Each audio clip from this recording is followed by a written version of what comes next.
పిత పుత్ర పవిత్రాత్మ నామమున ఆమేన్.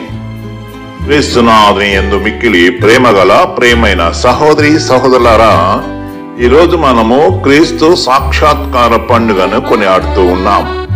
ఈ క్రీస్తు సాక్షాత్కార పండుగనే ముగ్గురు రాజుల పండుగ లేదా ముగ్గురు జ్ఞానుల పండుగగా మనము కొనియాడుతూ ఉన్నాం. ఈనాటి దివ్య పట్టణాలని పరిశీలించి చూసినట్లయితే మొదటి పట్టణము యెషయా గ్రంథము 60వ అధ్యాయము పవిత్ర వచనములు 1 నుండి 6. అలాగే రెండో పట్టణాన్ని పునీత చిన్నప్ప గారు ఎఫీసీలకు రాసిన లేఖ 3వ అధ్యాయము 2వ వచనం నుండి 3వ వచనము మరియు 5వ వచనం నుండి 6వ వచనం వరకును, మరి పవిత్ర సువిశేష పట్టణాన్ని మత్తయి శుభవార్త 2వ అధ్యాయము 1 నుండి 12 వచనాలని ధ్యానిస్తూ ఉన్నాం. ఈనాడు ప్రభువు మనందరి కోసం సర్వాధికారి అయి వస్తూ ఉన్నాడు. అందుకే ప్రవక్త ఈ విధంగా మాట్లాడుతూ ఉన్నాడు, ఇదిగో సర్వాధికారి అయిన సర్వేశ్వరుడు వచ్చుచున్నాడు, తన చేతి యందు రాజ్యాధికారము శక్తి సామర్థ్యాన్ని కలిగి వచ్చుచున్నాడు, దేవుడు నమ్మదగిన వాడు అని పలుకుతూ ఉన్నాడు.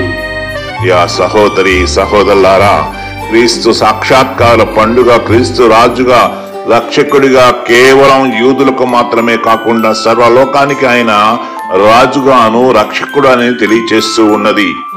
నేటి పండుగ అన్యులకు లోక రక్షకుని మొట్టమొదటి దర్శనాన్ని సూచిస్తూ ఉన్నది. ప్రియ సహోదరి సహోదరులారా, దేవుడు భూలోకంలో ఉన్నప్పుడు అన్ని జాతుల వారిని దేశాల వారిని ప్రేమిస్తున్నాడని ఈ పండుగ మనకు తెలియజేస్తూ ఉన్నది. దేవుడు తన ప్రేమను అనేక విధాలుగా ప్రజలకు జాతులకు బయలుపరుస్తున్నాడు. అయితే ముగ్గురు జ్ఞానుల వలె దేవుని యొక్క ప్రేమను తెలుసుకొని విశ్వాసంతో ప్రతిస్పందించటం చాలా ముఖ్యమైనటువంటి విషయం. ఈనాటి ఈ దివ్య బలి పూజలు ప్రపంచంలో సకల ప్రజల కొరకు ప్రార్థన చేస్తారు. ప్రియ సహోదరి సహోదరులారా, దేవుడు నమ్మదగిన వాడు. మనలో ప్రతి ఒక్కరము కూడా నమ్మకం కలిగి వ్యక్తిని మనం అందరం కోరుకుంటాం. అలాంటి వ్యక్తి కోసం మనం ఎదురు చూస్తూ ఉంటాం. మనల్ని ఎల్లప్పుడూ అంటి పెట్టుకొని ఉండటం మాత్రమే కాకుండా చేసినటువంటి వాగ్దానాలు చేయటమే మాత్రమే కాకుండా మంచితనం కలిగిన వాగ్దానాలు నెరవేర్చడానికి కావాల్సిన శక్తిని కలిగి ఉన్న వ్యక్తి కోసం మనం ఎదురు చూస్తూ ఉంటాం. ఆధారపడదగిన వ్యక్తి, నమ్మదగిన వ్యక్తి, విశ్వాసం గల వ్యక్తి మనందరికీ కావాలి. ఆ వ్యక్తియే దేవుడు. అందుకే జ్ఞానులు శిశు సందర్శనం జరిగింది. దేవుని యొక్క విశ్వసనీయతకు నమ్మకానికి రుజువుగా బైబిల్ గ్రంథంలో ఉన్న అత్యంత అందమైన ప్రమాణాల్లో ఇది ఒకటి. ప్రియ సహోదరి సహోదరులారా, క్రీస్తు జన్మానికి ముందే 500 సంవత్సరాల పూర్వమే యెషయా ప్రవక్త ద్వారా రక్షణ వెలుగును పంచుకోవడానికి అన్ని దేశంలో అంటే జన్యులకు కూడా యెరూషలేముకి నడిపిస్తానని దేవుని యొక్క వాగ్దానం చేసి ఉన్నాడని యెషయా గ్రంథం 49వ అధ్యాయం 6వ వచనం మనం చదువుతున్నాం. యెరూషలేముకు మంచి రోజులు భవిష్యత్తు గురించి ప్రవక్త ప్రవర్తిస్తూ ఉన్నాడు. అంటే దేవుని యొక్క మహిమ అన్యులకు కూడా అందుబాటులో ఉంటుందని దీన్ని బట్టి మనం అర్థం చేసుకోవచ్చు. మరి కీర్తనాకారుని ద్వారా ఇదే వాగ్దానాన్ని మరో మాటలో మరి చూస్తూ ఉన్నాం. అదేంటంటే, షీష్ రాజు ద్వీపము నృపులు కప్పము కట్టుదురు, సేబా పాలకులు కానుకలు కొని వద్దురని కీర్తన 72వ వచనము తెలియజేస్తూ ఉన్నది. 500 సంవత్సరాలు యుద్ధం జరిగినప్పటికీ కూడా ప్రజలు వలసపోయినను, చారిత్రాత్మక కలతలు జరిగినప్పటికీ కూడా నాగరిక ప్రపంచంలో 3 వేరు సార్లు ప్రపంచ పటంలో తిరగరాసినట్టును దేవుని యొక్క వాగ్దానం చేసిన దాన్ని నెరవేరుస్తూ ఉన్నాడు. మంచి వ్యక్తులు, నమ్మకం కలిగిన వ్యక్తులు మాత్రమే మంచి వాగ్దానాలను నిలబెట్టుకోగలుగుతారు. జ్ఞానుల ద్వారా, వారి కానుకల ద్వారా సకల ప్రజలు జాతులు రక్షణ వెలుగులోకి ప్రవేశించి ఉంటూ ఉన్నారు. మరి యెరూషలేము గురించి ప్రవచించినటువంటి ప్రవచనాలు క్రీస్తు ప్రభు ద్వారా నెరవేర్చబడుతూ ఉన్నాయి. సహోదరి సహోదరులారా, జ్ఞానులు శిశు సందర్శన అనేది దేవుని యొక్క మంచితనాన్ని మరి ఆయన యొక్క శక్తి కలవాడని మనందరికీ నిరూపిస్తూ ఉన్నది. ఆయన మన దేవుడు, అందరి దేవుడు. దేవుని యొక్క మంచితనము, ఆయన శక్తి మనవే. ఎందుకంటే మనము క్రీస్తుకు చెందిన వారము, అంటే దేవునికి చెందిన వారము. దేవుడు నీకు నాకు వ్యక్తిగతంగా విశ్వసనీయుడు, నమ్మదగిన వాడు. ఆయన మన ఆధ్యాత్మిక జీవితానికి ఆధారం. అన్ని వేళల్లో కూడా, అన్ని సమయాల్లో కూడా ఆయనను పరిపూర్తిగా మనం విశ్వసించాలి, పూర్ణ హృదయంతో ప్రేమించాలి. మనము ఆయనకు నమ్మదగిన వారంగా జీవించాలని ఈనాటి పట్టణాల ద్వారా మనం నేర్చుకుంటూ ఉన్నాం. ప్రియ సహోదరి సహోదరులారా, దేవుడే, ఆయనే రాజైన దేవుడు పరిపాలించడానికి వేంచేస్తూ ఉన్నారు. ప్రియ సహోదరి సహోదరులారా, జ్ఞానులు శిశు సందర్శనలో లోకరాజు అయినటువంటి జన్మను గుర్చి ఎరిగి హెరోదు రాజు కలత చెందుతూ ఉన్నాడు.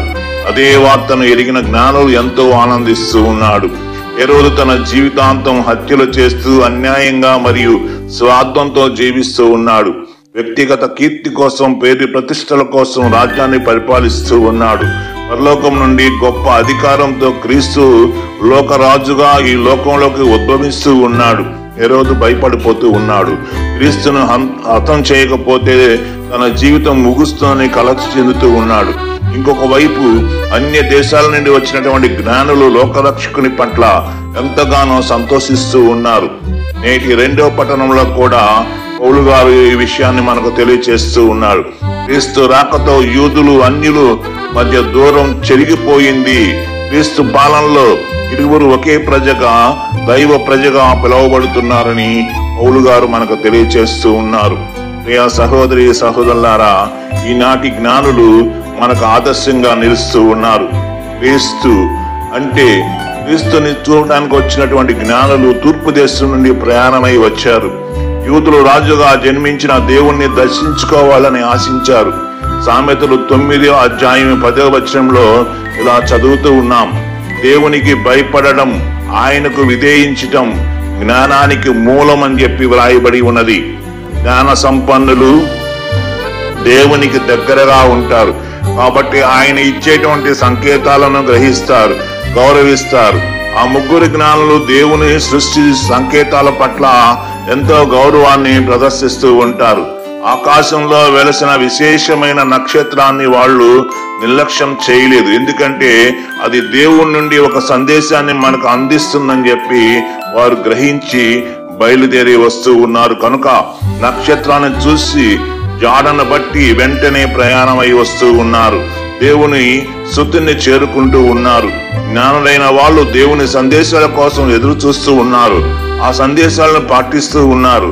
దేవుని వెలుగులో జీవిస్తారు కాబట్టి జ్ఞానులు మనుషుల మాటలను కాక దేవుని యొక్క ఆజ్ఞలు పాటిస్తారు. కాబట్టి దుష్టుడైనటువంటి హెరోదు బాలుని చంపాలని కుట్ర పన్ని అతని జాడ తెలుసుకోమని జ్ఞానులతో కపటంగా చెప్తూ ఉన్నప్పటికీ కూడా, కానీ ఆ జ్ఞానులు ముగ్గురు కూడా ఆయన మాటలను లెక్క చేయక దేవుని మాటలే వింటూ ఉన్నారు. దేవుని ఆదేశం చొప్పున వేరే మార్గం గుండా వారి వారి దేశాలకు తిరిగి వెళ్ళిపోతూ ఉన్నారు. జ్ఞాని ఎల్లప్పుడూ శ్రేష్టమైన దాన్ని వెతుక్కుంటాడని ఈ విధంగా మనం తెలుసుకుంటూ ఉన్నాం. ఉత్తమమైన దాని కోసం నిరీక్షిస్తాడు, మంచిని గ్రహిస్తాడు, అల్పమైన దానితో సంతృప్తి పడడు. యేసుక్రీస్తుని దర్శించడానికి ఉపదేశం నుండి యెరూషలేము అంటే బెత్లెహేము వచ్చినటువంటి జ్ఞానులు కూడా అలాంటి వారే. ఈ జ్ఞానులు తెగను గ్రీకు భాషలో మాగోస్ అని పిలిచేవారు. ఈ పదం నుండే లతీనులో మాగి అని, ఆంగ్లంలో మేజై అనే పదాలు పుట్టుకొచ్చాయని చరిత్ర ద్వారా మనం తెలుసుకుంటూ ఉన్నాం. ఆ జ్ఞానంలో ఉన్న గొప్ప గుణాన్ని చూసారా? ఒకే సంకేతాన్ని చూసి ఊరుక కూర్చోకుండా దానిని జాడను బట్టి అది సూచించే వ్యక్తిని వెతుక్కుంటూ సుదూర తీరాలకు వెళ్ళిపోతూ ఉన్నారు. ఎంతో వ్యయ ప్రయాసలకు వచ్చుకుంటూ ఉన్నారు. ఆ నక్షత్రం కనుమరుగైన తమ అన్వేషణ మాత్రం ఆపలేదు. హెరోదు రాజు సాయం తీసుకున్నారు. యూదుల రాజును కనుగొనేంత వరకు విశ్రమించలేదు. సత్యాన్వేషకులు సాధన అలా ఉంటుంది. మరి నిత్య సత్యమైన యేసుని కనుగొనటానికి మనం శ్రమిస్తున్నామా? లేక ఏదైనా చిన్న అవాంతరం వచ్చినప్పుడు దానిని పక్కన పెడుతున్నామా? ఆత్మ పరిశీలన చేసుకోవాలి. ప్రభు కృప మన అందరికీ సదా తోడై ఉండాలి. అందుకే యొక్క ముగ్గురు రాజుల పండుగను చూసి మనము ఎంతో నేర్చుకోవలసినటువంటి విషయం ఉన్నది. అందుకే ప్రభు మనకి తెలియచేస్తూ ఉన్నాడు. ఈ ముగ్గురు రాజులు మరి వారి వారి దేశాల నుండి రావటమే కాకుండా మరి అనేక కానుకలు కూడా తీసుకొస్తూ ఉన్నారు. మరి ఆ దూరదేశం నుంచి వచ్చినప్పటికీ కూడా వారు మరి ఆయన్ని కనుగొనటమే కాకుండా మరి అనేక బహుమతులు ఆయనకి ఇస్తూ ఉన్నారు. మరి సాంబ్రాణి, అలాగే బంగారం, ఇలా ఇంకా మరి పరిమళ ద్రవ్యాలతో ఆ దివ్య బాలునికి అర్పిస్తూ ఉన్నారు. మరి క్రీస్తుకు మనం ఏ కానుకలు ఇస్తున్నాం? బెత్లెహేం అనే మరి మన విచారణలో, శ్రీ సభలో, మరి కుటుంబంలో, మన సమాజంలో, మనం పనిచేసే స్థలంలో, మనకి రోజుకు ఎదురుపడే వ్యక్తులలో దివ్య బాలుని కనుగొంటున్నామా? మన స్నేహాన్ని, ప్రేమను, సేవను, మంచి క్రియలను ప్రభువుకు కానుకగా ఇస్తున్నామా? ఎక్కడైతే దేవుని వాక్యం వింటామో, ప్రభు శరీర రక్తాలతో దివ్య బలులో స్వీకరిస్తామో అదే మన బెత్లెహేం. ఎందుకంటే ప్రభువును గూర్చి తెలుసుకుంటున్నాం. ప్రభు వెలుగుని దివ్య కాంతిని మనలో దర్శించుకోగోరుతున్నాం. కాబట్టి జ్ఞానులు ఏ విధంగా క్రీస్తును కనుగొన్నాయి, ఆరాధించి కానుకలు సమర్పించారు, తిరిగి వేరొక మార్గం గుండా వెళ్ళిపోయారు. మనం కూడా క్రీస్తును దర్శించగలిగితే మనం ఒక నూతన మార్గంలో ప్రయాణిస్తాం. పాత మార్గాల్ని, పాత జీవితాన్ని విడిచిపెట్టగలుగుతాం. మనలో నిజమైన మార్పు కలుగుతుంది. ఆయన చూపించిన మార్గంలో, విశ్వాసంలో జీవించమని పిలుస్తున్నారు కనుక జ్ఞానుల వలె ప్రభువుని, ఆయన సువిశేషాన్ని కనుగొందాం. సంతోష హృదయంతో ఆయనతో ఐక్యమై విశ్వాసంతో జీవించడానికి ప్రయాసపడదాం. లోకరాజ్యంలో క్రీస్తు దరికి చేరి ఆయన నిత్య వెలుగులో శాశ్వత జీవితాన్ని పొందటానికి ప్రయాసపడదాం.